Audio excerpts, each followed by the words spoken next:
Avec plaisir.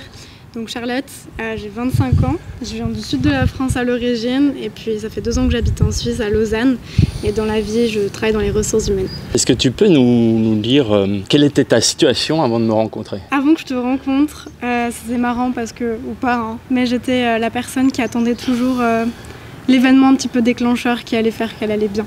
Je me disais toujours ah mais je serai heureuse quand j'aurai ci, quand j'aurai ça, quand j'aurai atteint cet objectif.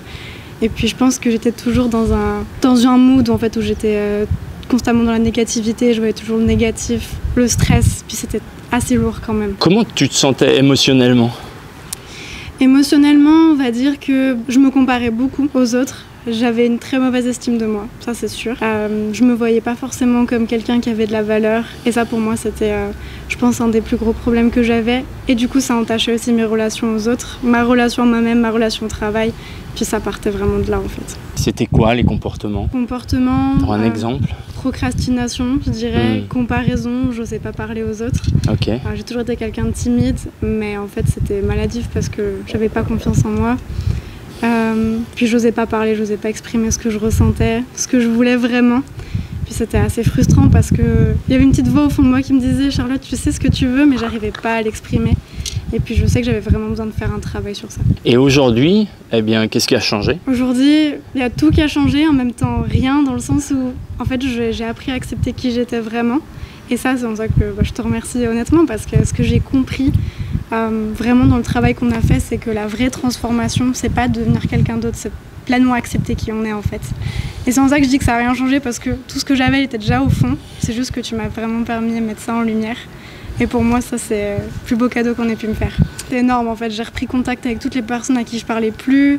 Je me suis réconciliée avec toutes les personnes avec lesquelles j'avais pas forcément de bonnes relations à ce moment-là. Je me suis apaisée aussi vis-à-vis de mon environnement. J'étais en colère contre tout le monde, parce que j'étais en colère contre moi.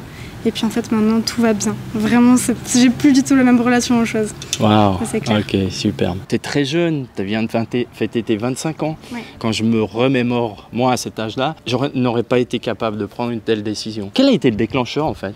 Le déclencheur pour moi, c'était d'accepter en fait qu'il y avait des choses qui allaient peut-être pas bien dans ma vie. Parce que j'ai toujours eu, en tout cas, cette volonté de rendre les choses parfaites, lisses. Et en fait, pour moi, le véritable déclencheur que j'ai eu dans nos séances, c'était d'accepter l'authenticité.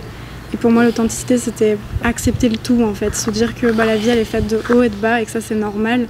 Que, je pense aussi la vérité dans tout ça, c'est qu'au final, la vie, elle sera jamais linéaire et que c'est pas parce qu'on fait ce travail que notre vie, elle va devenir incroyable du jour au lendemain et qu'on va arrêter d'avoir des éléments négatifs. Ça va juste être vraiment différent.